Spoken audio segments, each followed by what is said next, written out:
Pediatric supracondylar fracture humerus is most common encounter dangerous fracture among all pediatric fracture. Why it is dangerous? Because if it not treated with proper guideline with expert hand, it can cause many problems. Even hand amputation can be is equally of that uh, ill-treated supracondylar fracture. Along with there will be many complications which uh, can endanger not only the life as well as the treatment will be very difficult. Now, next 10 to 20 minutes, I want to cover all the possible guideline for management of supracondylar fracture humerus, as well as I try to cover all the required knowledge and short notes which is related to the pediatric elbow. The mechanism of fracture of supracondylar fracture is extended hand with fall, and due to hyperextension the olecranon engages in the olecranon fossa and acts as a fulcrum through which the extension force can propagate a fracture across the medial and lateral column. The pediatric bone over the supracondylar region is very thin over the olecranon fossa. This is called OFR bone. Due to this speciality of OFR bone, the chances of get this fracture in this zone is very common, and supracondylar fracture will be called when the fracture line will uh, traverse through just above the intercondylar area up to the summit of the olecranon fossa. And here there is only OFR bone along with two column. It is lateral column which is more thicker, and this is medial column which is thinner. Now, regarding the anatomical classification of supracondylar fracture, 80% present with the extension type and 20% present with the flexion type. Flexion means this distal part will come into flexion deformity of the elbow, but maximum come with the extension, and as a result of deformity that will cause a serpentine deformity of the hand or around the elbow.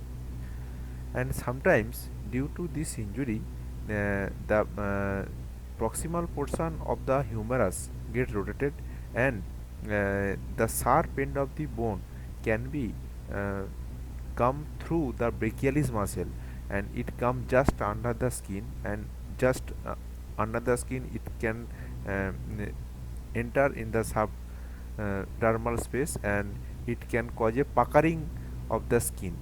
Along with it will act as a buttonhole in the brachialis muscle. Due to this displacement, there will be chance of multiple neurovascular damage. Now, that regarding the displacement type, which is very important for postgraduate student but also important for undergraduate student, just try to understand the type of displacement.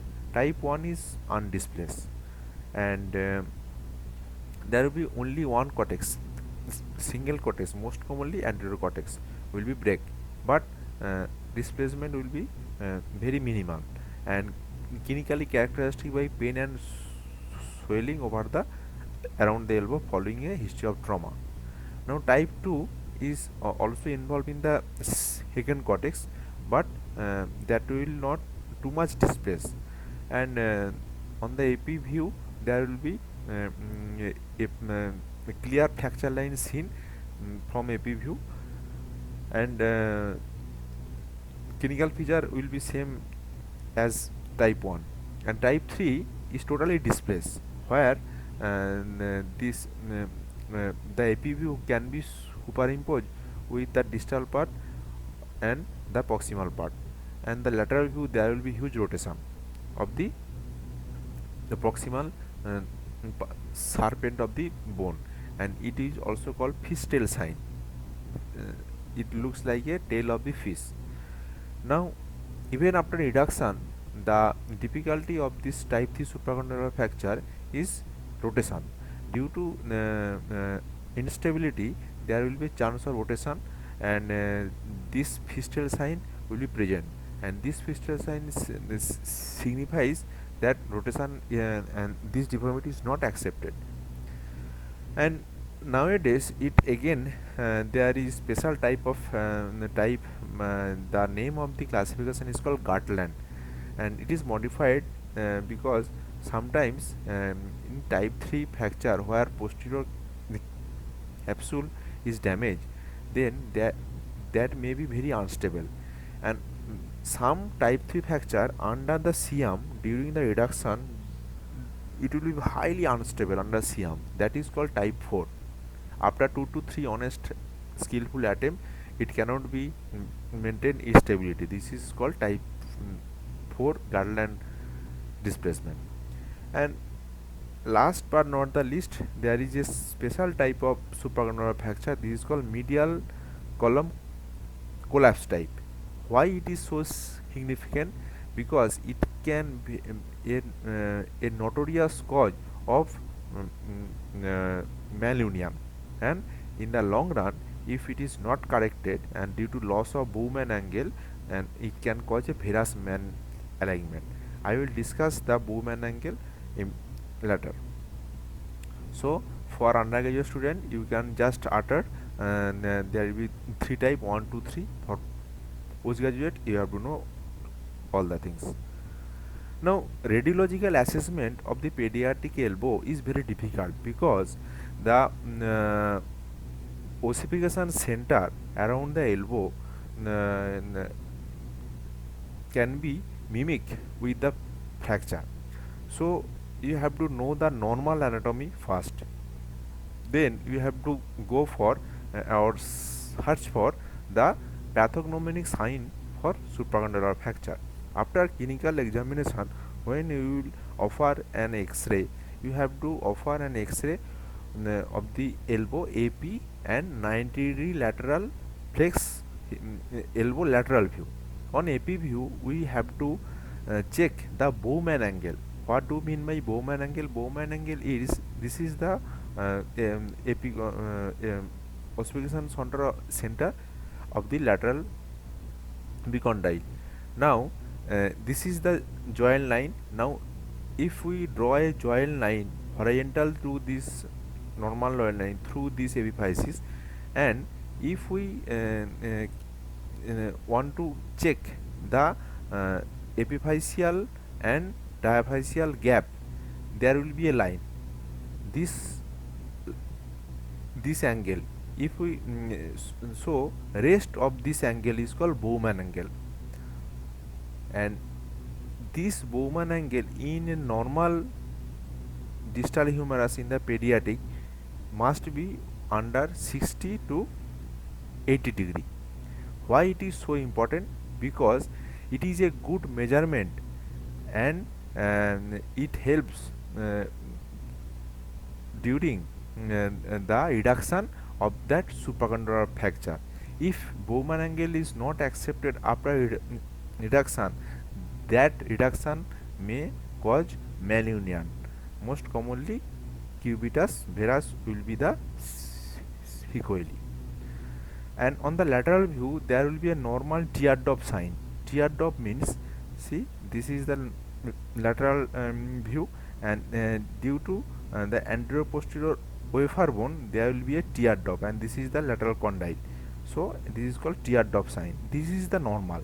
Now there is a blackish area, this is called anterior fat pad sign, and there is a blackish area, this is called posterior fat pad sign. Now generally due to huge fat pad in the posterior aspect, the posterior fat pad sign normally may be present, but if there is anterior blackish sign, this is called anterior fat pad sign, that is pathognomonic that there is a fracture. So before going for the treatment of supracondylar fracture, you have to assess and make it a good documentation before going for any intervention. Detailed neurovascular examination and the skin condition. Especially you have to look for puckering sign, which I first told you. If this proximal fragment come through the brachialis muscle as a buttonhole, then it can come just under the skin, and this sign signifies that this fracture is irreducible until and unless you have to do a special intervention. And the pre-operative radiograph or pre-reduction radiograph must be kept in as per documentation, and you have to counsel regarding the possible complication and regarding the treatment protocol and the outcome of that treatment. And as maximum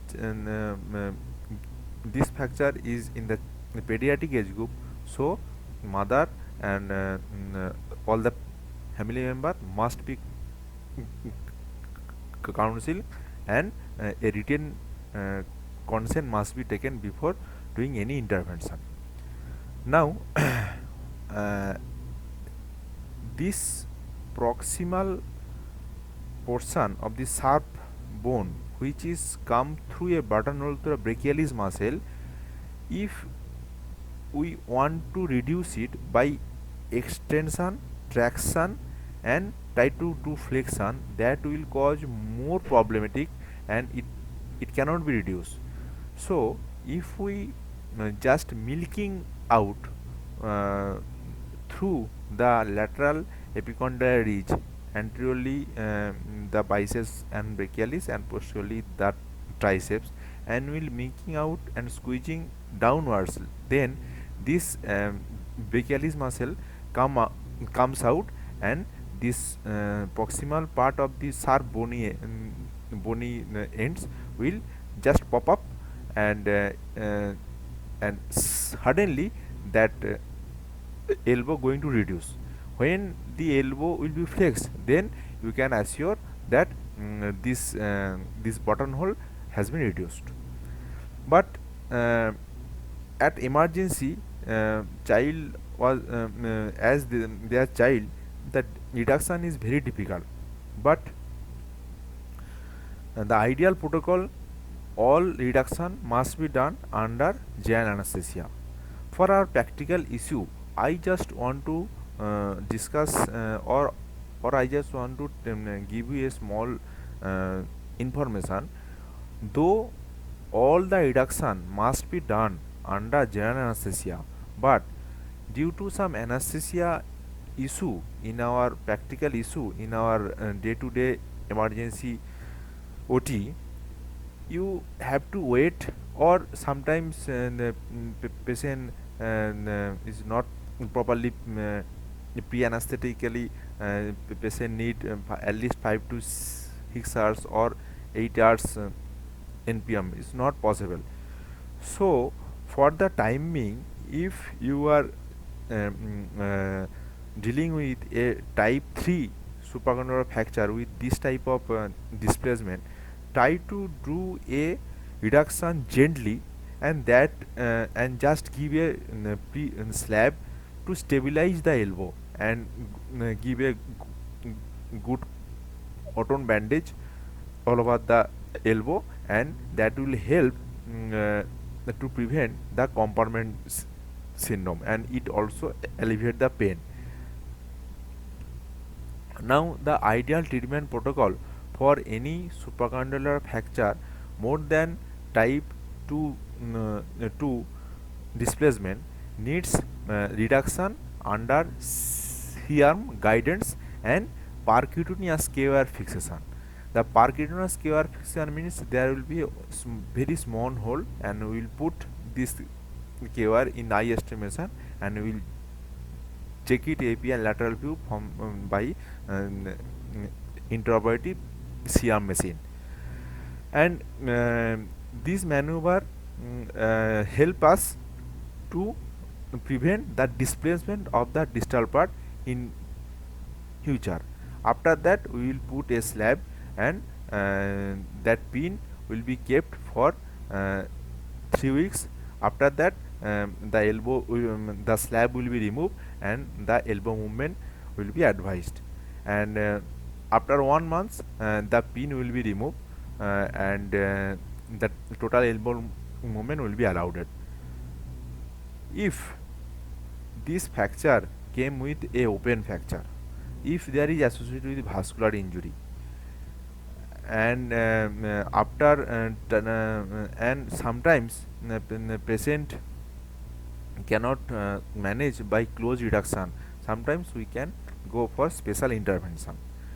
Now, for supracondylar fracture, especially in type 3, may be present with pulseless hand, and pulselessness may be due to spasm of the radial artery or brachial artery, and it may after reduction it can be goes, but in some cases like a open fracture or like a huge compartment injury, or it is a very delayed case where when already there will be a huge edema, then this pulseless hand can be an emergency. Due to huge rotator, huge collateral circulation around the elbow is present, and we are very lucky enough that we very rarely get this pulseless hand, because maximum child can tolerate this vascular complication easily due to the presence of this robust collaterals around the elbow. But when we get a pulseless hand, then it is an emergency. Pulseless hand generally two types. One is pink hand, and another is white hand or pale hand. For each and every hand, reduction is must, because if we don't go to for reduction or bony stabilization, then all the complication can be exaggerated. So try to do the reduction as per as possible, very earliest as possible. Now, after this close reduction, you have to put K-wire, Parkinson K-wire. Now you have to wait. Sometimes maximum chances of close pulseless pink hand, after the reduction the pulse will come back, because due to spasm or due to increased compound pressure there will be jeopardization of the flow of the brachial artery. But if we have to do a close observation and close surveillance, if this pink hand is uh, is present, and the vascularity is maintained, the temperature of the hand is maintained, then it's okay. But if not came, then there is a special protocol.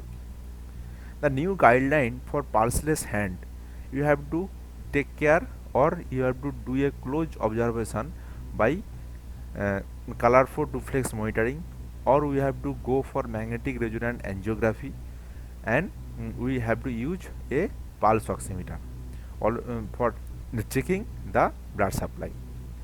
Now, if we can see there is a thrombus, we can remove that thrombus with Fogarty catheter. Then we have to check if the pulse will come back, then it's well and good. But sometimes after this removal, or due to the injury of the sharp bony fragment, there is a sure sign of or cut off the circulation, and that not going to normalize after 4 to 6 hours, we cannot wait, we have to call the vascular surgeon. And in the case of extreme open fracture, we have to search for the vascular end, we have to tag it with suture, and we have to reduce the bony fragment after proper wash as per protocol of open fracture. We have to fix it by K-wire. Then we call the plastic surgeon or vascular surgeon. They will explore this wound through anterior aspect. Generally, at an emergency, we used to do reduction by posterior approach, but posterior approach for supracondylar fracture is not recommended, because if we go posteriorly, the posterior capsule will be hampered, and due to hampering of the posterior capsule, there will be a heavy stiffness of the elbow, so that is not recommended. That's why we can go for anterior approach, and anterior approach must be through the Langerhans line, and it will helps to create very minimum scar. And if the vascular repair is needed, then vascular team maybe take help of end-to-end anastomosis, or gap is very big, more than 3 centimeter, then they can take graft from saphenous vein. But after that, patient have to monitor, and you have to go on, watch it at ICU with a heparin support, and patient need a good physiotherapy follow up. Now, due to supracondylar fracture, there is jeopardization of the blood supply maximum in the forearm due to compression of the vessels, and it can cause a sequelae disease called Volkmann ischemic contraction or VIC. Another problem are manulian, which can cause cubitus varus. Another problem, after reduction, if we cannot put K-wire, it can cause loss of reduction, and sometimes due to maltreatment or malhandling, there is a chance of Printac infection, and obviously there is a chance of neurological injury. I will discuss it within few minutes. There is a phenomenon called Seddon eclipse infarct concept. What is this? Due to vascular jeopardization of this brachial artery, the Seddon described it will create a ischemic zone of the injury, usually following the brachial artery injury that acquires elliptical in shape. This is called Seddon eclipse. It can cause the jeopardization of this muscle, and maximum involvement of the muscle is flexor profundus, because is huge volume, and due to huge volume and surface area, chance of jeopardization of the blood supply is very it will affect it maximum, and due to this jeopardization, there will be edema, and that edema which will hamper the blood supply, and as a vicious cycle that increase the compartmentation again and again, so blood supply will be jeopardized. It can cause a compartment syndrome if it not properly treated. In the long run sequelae, the muscle will necrose, get contracted, and if there will be no ischemia or gangrene at that time, in the long run it can cause contracture, and which can cause the shortening of the tendon. As a result, there will be upper limb elbow flexion, forearm pronation, wrist flexion, MCP joint extension, and the medial nerve and ulnar nerve can be entrapped with this fibrous band. There will be a fibrous cord-like structure filled over this Seddon eclipse area, and there are 3 graded, like mild, moderate, and severe, and there are multiple classification. If the nerve is involved, there will be clawing, and clawing maximum total clawing, and there is a special sign is called Volkmann sign. What is Volkmann sign? Volkmann sign is due to fixed length phenomena, due to shortening or contracture of the belly of the muscle. When the elbow is flexed, then patient can extend his finger, but when elbow is extended, patient the finger will get in clawing position, and this angle called Boltzmann angle. It can differentiate the Dupuytren contracture. Dupuytren contracture is the localized contracture over the palmar fossa. So this flexion of the finger will always present uh, irrespective of the position of the wrist, but in Boltzmann ischemic contraction, if this wrist is flexed, patient can extend his finger. So clinically we can differentiate Dupuytren contracture with Boltzmann ischemic contracture. Now regarding the prognosis, the severe involvement or when nerve and muscle get involved, the prognosis is very bad. For mild and moderate involvement of this case, we can first treat as a passive stretching and counsel the family member that the prognosis will very bad. Then we can go for shortening of the bone, or we can go for proximal row carpectomy, or we can go for jetplasty of the muscle tendon, or we can go max page release. Max page release means all the flexor component of the muscle get origin from the medial condyle.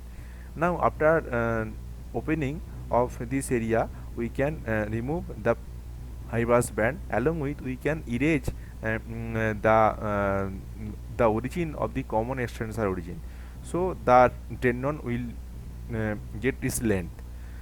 But all the operation and along with in the in this severe group, we need to do neurolysis. What do you mean by neurolysis? Neurolysis is the dissection of the nerve through along with this fibrous band created by necrosed muscle.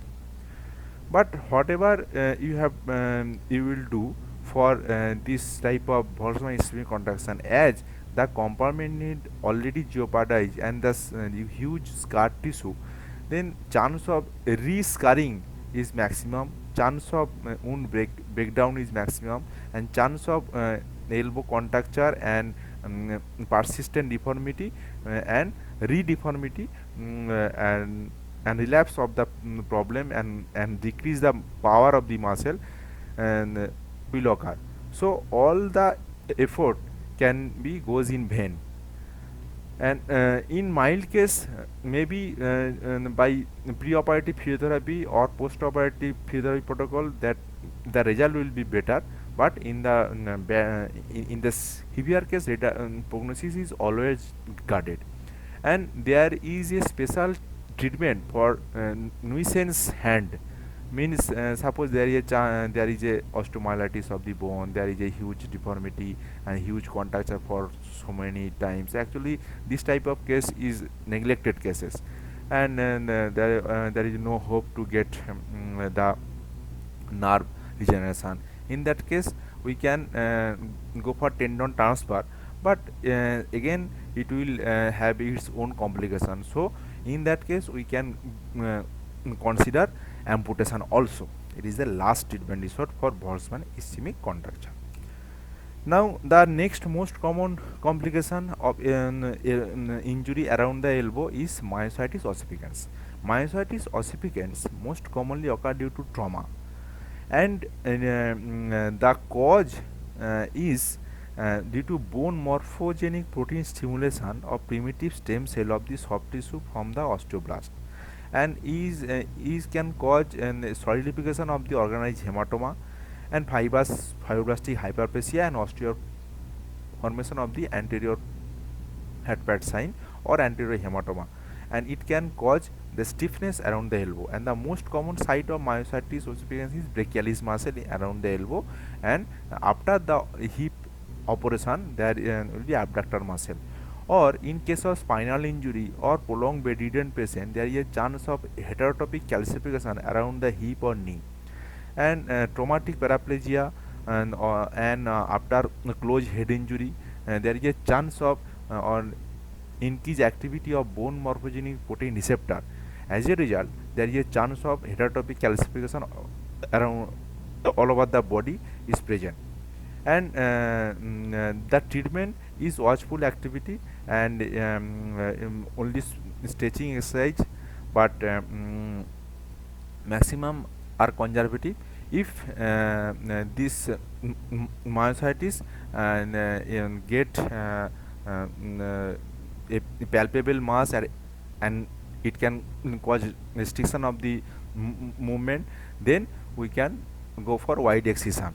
But you have to prevent this myositis ossificans by uh, mm, advising all the pediatric age group do not massage over any injury site, most commonly around the elbow. It can cause more increase the secretion of the osteoblast from the pediosteum, and it can cause more problematic myositis ossificans. And recently some drug can do some help like indomethacin or the bisphosphonate can be can help to prevent this myositis ossificans. And there is a term called myositis ossificans progressiva. It is also called Stoneman disease. It is a autosomal dominant connective tissue disorder in which muscle tissue and connective tissue, tendon, ligament gradually replaced by bone or ossified matrix, and extraskeletal or heterotopic calcification constant, and which can cause restriction of the movement. Now it is associated with short hallux, and there will be no cure, and there is chance of pneumonia and malnutrition and recurrent infection all over the body. And some genetic association is associated with the receptor mutation of bone morphogenic protein 4. Now I move on to the nerve injury. Before going to nerve injury, there is a confusing question on All India and in our exam also. Which nerve is most commonly involved after supracondylar fracture? As per our basic knowledge, we can easily tell that anterointerosseous part of the medial nerve is most commonly get injured. But if we can see the rotation of the supracondylar following the supracondylar fracture, maximum rotation, 80% rotation is posterior medial. The rotation in respect of the distal part, not in respect to the proximal part. The distal part it goes in the posterior medial rotation is 80%, and 20% is this part can be goes laterally, is called posterior lateral rotation. Now if this distal part goes posterior medially, then obviously the proximal part will come anterolaterally. Now if this proximal part 80% chance of going anterolaterally, which nerve will come in contact is radial nerve. So as per Rokudkin, the standard pediatric orthopedic injury book is 80% chance of radial nerve injury. But in case of posterolateral type of displacement, means this part if displaced laterally, then obviously this proximal part will displace posterior medially. In that case, the ulnar nerve and medial nerve injury is very high. Now why I very cautious about the nerve injury? Because preoperatively there may be a restop, or there may be a pointing index sign, or maybe ulnar hypoesthesia. Whatever it may be, it generally neuropraxia. So just point it out before the operation, before the anesthesia, and counseling the family member, and you have to check after post-operative period on the day 2 to 3 days after, and maximum cases it will recover as soon as possible. But why I am giving stress over this displacement? Because after reduction, the position of the wrist is important for stabilizing the elbow. In flex position, if we pronate the wrist, generally we do it as a common basis, then the elbow seems to be very stable. But it is working when the displacement is posterior medial and it is 80%. But sometimes this distal portion can be displaced laterally. This is called posterolateral rotation. In that case, we must not do pronation, we have to do supination. If we should not do supination of the wrist, the lateral fracture can be open up like a wedge and it will be more unstable, it can cause more deformity. So before putting any plaster or before putting any K-wire, for proper reduction, if it is posterolateral, you have to put the elbow in supine position after reduction. And I think this is very confusing. I make a mnemonic for that. MP means Madhya Pradesh. Now posterior medial rotation, we have to go for pronation, MP. Okay. Now the most common deformity and most commonly case asked in the exam, both for undergraduate, both for post graduation, and if you do any mistake, you can fail. So please we concentrate for 2 to 3 minutes more. See, this is the most common deformity, like a gun stock injury. This is called gun stock. And it is the most common complication, long-term complication of supracondylar fracture is called Manuelian. And it is characteristic by medial tilt and medial shift, internal rotation and posterior tilt and posterior shift, and in extension. This is hyperextended elbow and varus deformity. Varus means under ki distal part bhetorer dike, this is called varus. Distal part jodi বাইরের দিকে থাকে, this is called valgus. If it is outwards, this is called valgus. If it is inwards, this is called varus. Now it can cause a cosmetic problem and it can cause also rotatory instability, and in the long run it may cause tachycardia palsy, and it can cause a predisposing factor for lateral condyle fracture. Why? If child will fall, the mode of transmission of the weight will through this radius and will go through this vector. So if this chance the going of the vector through this, there will be a chance of fracture over this lateral portion. So chance of lateral condyle fracture more prone in case of cubitus varus. So it must be treated. And some on clinical examination, the 3 bony point will be unaltered.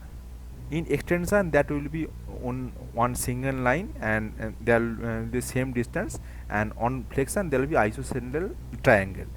And because the fracture is above the joint line, not in the joint line, or there will be no displacement of the olecranon. In case of elbow dislocation, this triangle will be reverse, means due to posterior dislocation of the olecranon, that that olecranon can be goes up. This is called reverse triangle. But in case of normal position of the elbow and supracondylar fracture of the elbow, this flexion on the from the posterior aspect, there will be isosceles triangle, and on extension there will be the tip of the olecranon and the lateral condyle, middle condyle will be in the same line. Now in cubitus varus deformity, there will be a downward tilting of the triangle medially. If there will be posterior medial rotation, then when I will see it from the posterior aspect, then it will tilt it medially. This triangle will tilt medially. Just remember this. And shortening of the arm and forearm length, and due to deformity, and there will be hyperextension and limitation of the flexion of the elbow, and there will be a perfect thickening and irregularity of the supracondylar ridge due to the callus formation or malunion of the supracondylar area, and that will clinically give the important positive points in favor of cubitus varus deformity. Okay, now what will be the mode of treatment or line of treatment? Generally, very young age we should take care to prevent this lateral condyle fracture chance, and in case of cubitus varus deformity, generally we have to wait and watch if the carrying angle is not too much uh, increase. If the carrying angle is too much, like more than 25% 25-degree difference from regarding to the normal aspect, and if it has a mechanical disadvantage or any cosmetic deformity, we can do a corrective osteotomy. But before that, if it is mild, we can wait for remodeling of this deformity.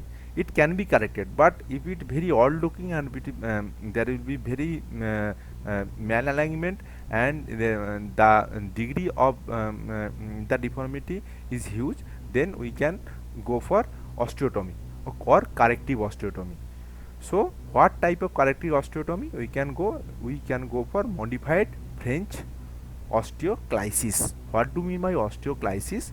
In that case, we will give a incision on the lateral posterolateral aspect of the elbow, and we can go through this lateral aspect of the supracondylar ridge, and we will cut a wedge, lateral wedge of the bone above the supracondylar area, but we should not cut the last edge of the medial cortex along with the periosteum will kept intact. As a result, it will give some stability, and this wedge of the bone will remove, and this portion will be reduced medially. So it is called closed wedge osteotomy, lateral closed wedge osteotomy. This is radius, so it is lateral closed wedge osteotomy. After that, we can put two screw, and we can do TBW or one KR is sufficient. So this is called modified French. Just know the name, modified French osteotomy, osteoclysis. We can go and do a lateral closed wedge osteotomy for deformity correction. And how many angle or how many degree of the correction we will do, we can measure it by pre-operative templating of the elbow by taking a X-ray on full both hand on full extension, and we will use a tracing paper, and we will measure the carrying angle here, and we will measure the required the correction of the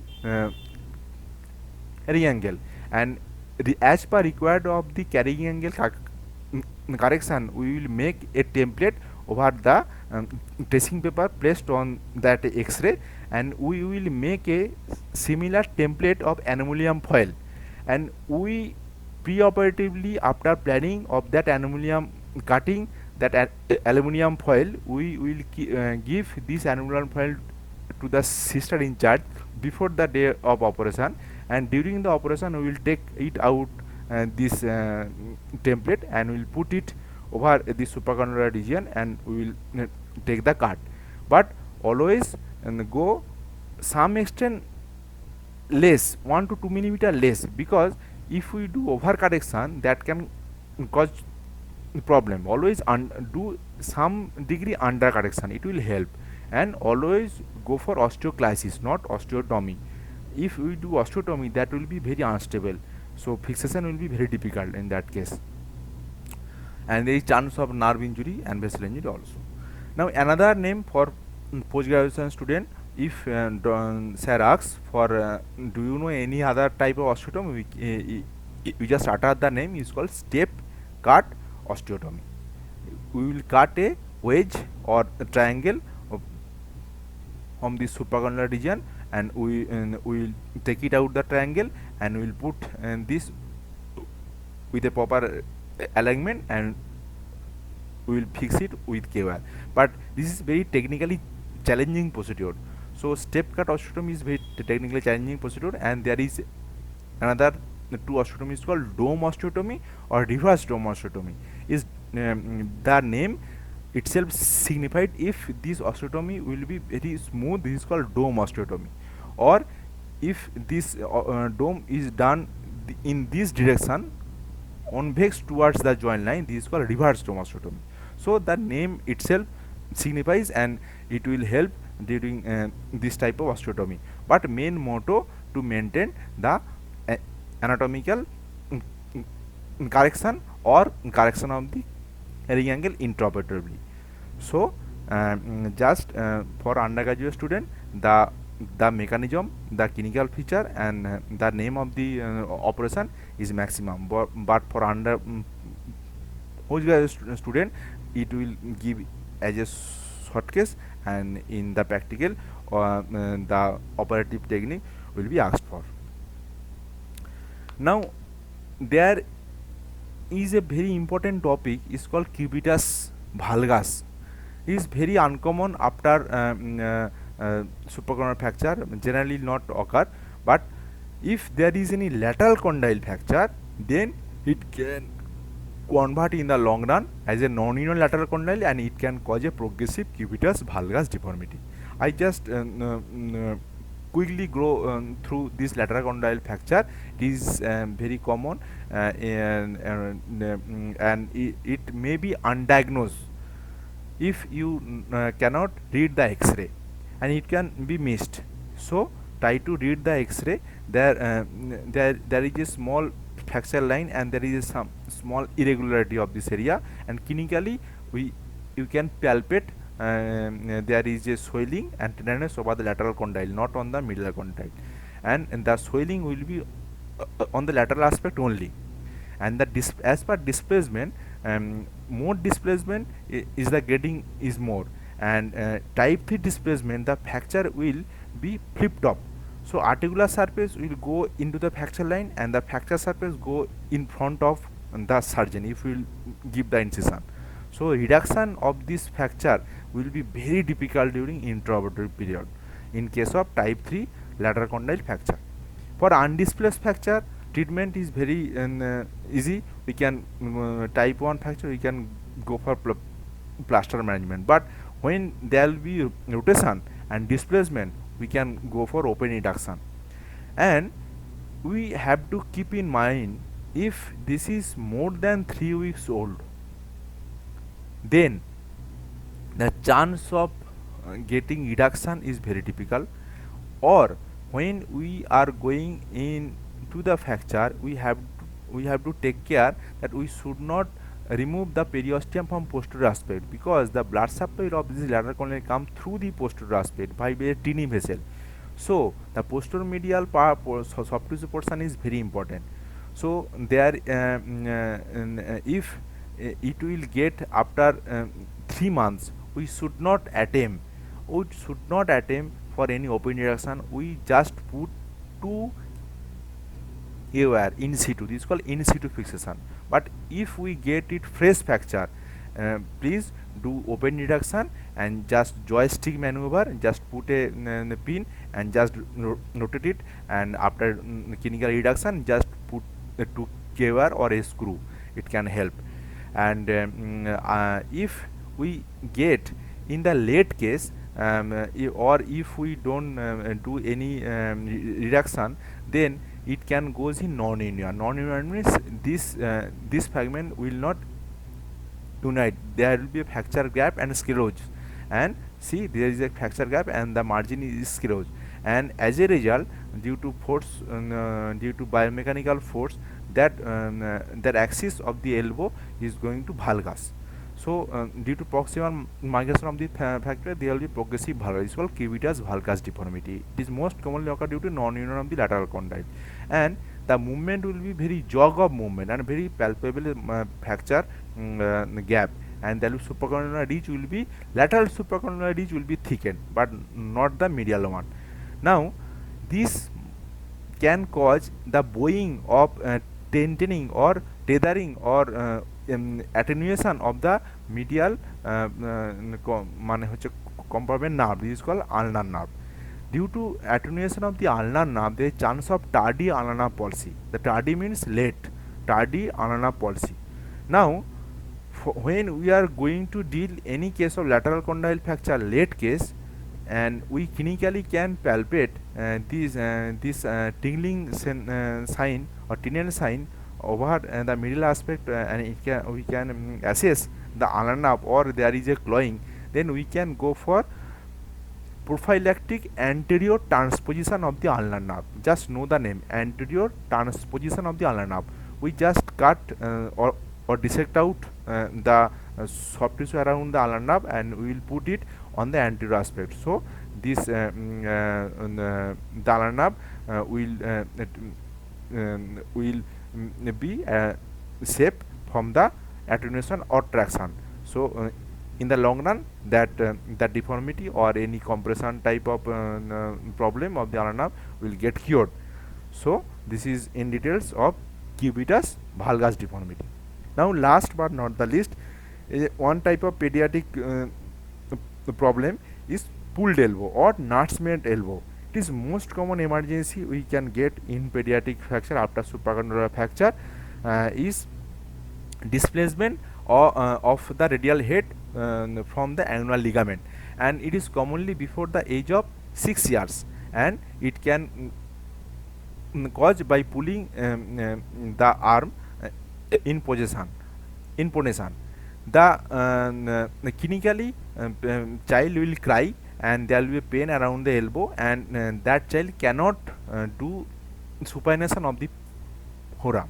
And after clinical assessment, we can do a forceful supination that will followed by a clicking sound over the elbow that can felt by surgeon, and the child will get rid of the pain.